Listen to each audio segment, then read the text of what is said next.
тодорхой хугацаатай байгаа.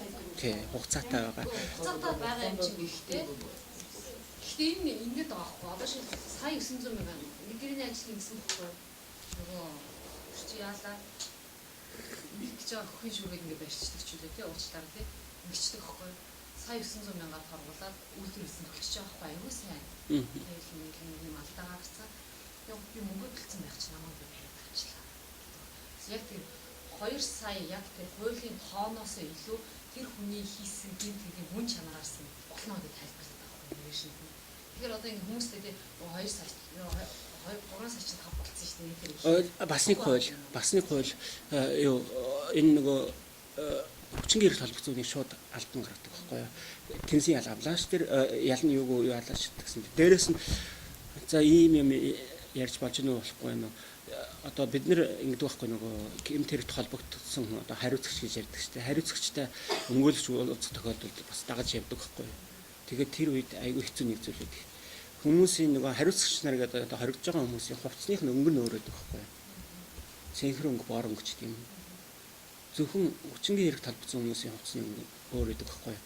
Тэнгүүд тэр хүмүүстэй айгүй эвгүй байдлаар явдаг ерөнхийдөө. Жон хандлага нь жоохон тийм байдаг шин. Тэгээ одоо эдний хуулиараач тэр шууд хөөж гаргадаг болчиход байгаа байхгүй. Дээрээс нь дагуулад бас нэг юм хэлчихэ.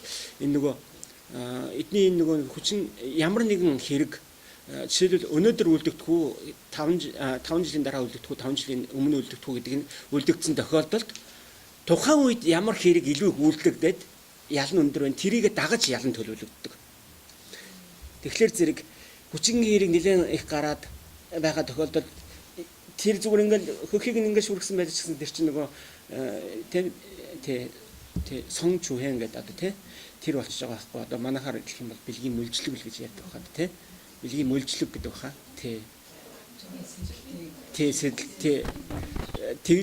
Тэгдэг байхгүй. Тийм тохиолдолд ердөөсөө тухайн үе тийм хэрэг их гарч байгаа бол тэр хүн амар өндөр нөгөө харьцуулсан байдлаар өндөр ялах гэсэн үг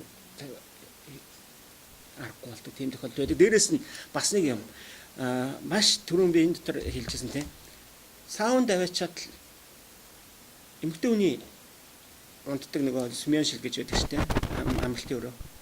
Тэгэл аваачаад хүний ингээл юмыг оролдох ч юм уу тэгж байгаа янз бүр үүсдэг. Тэрийгэ дараад би уг нь үгүйгээд